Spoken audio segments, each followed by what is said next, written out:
தான் பிறந்த மண்ணுக்கு நன்றி கடனாக பல்லாயிரக்கணக்கான மரங்களை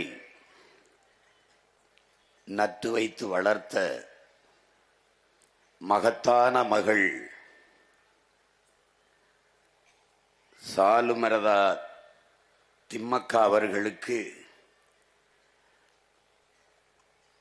பெருமிதத்தோடு நம்முடைய புகழ் வணக்கத்தை செலுத்துவோம்.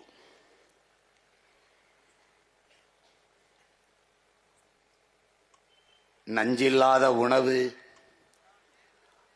அதுவே நம் கனவு என்று நமக்கு கற்பித்த நம்முடைய பெரிய தகப்பன்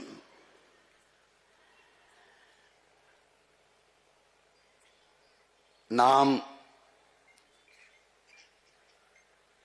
பச்சை புரட்சி என்று இவர்கள் கொண்டு வந்ததை விஞ்ஞானம் என்று கருதினோம். பிறகுதான் தெரிந்தது அது வியாபாரம் என்று இந்த தலைமுறை தமிழ் பிள்ளைகள் நமக்கெல்லாம் கற்பித்த பேராசான்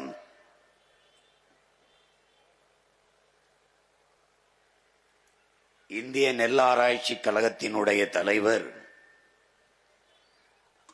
ராத்தேலால் ரிச்சாரியா அவர்கள் 22,792 பாரம்பரிய நெல் வகைகளை இந்த துணைக்கண்டம் முழுமைக்கும் பயணம் செய்து சேமித்து வைத்திருந்தார்.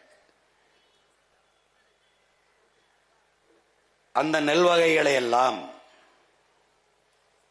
ஒரே நாளில் சின்சாண்டோ நிறுவனத்திற்கு எடுத்துக் கொடுத்த ஆட்சியாளர்கள் அன்றைய காங்கிரஸ் கட்சியின் ஆட்சியாளர்கள். அந்த நாளில்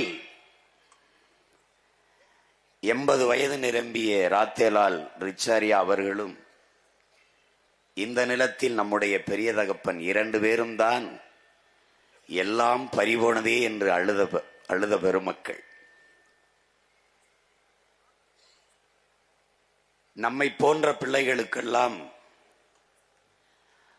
வேளாண்மையின் மீது ஒரு பெரும் காதல் வருவதற்கு காரணமாக இருந்த முன்னத்தி ஏறு உழவன் நம்முடைய பெரிய தகப்பன் நம்மாழ்வார் அவர்கள்.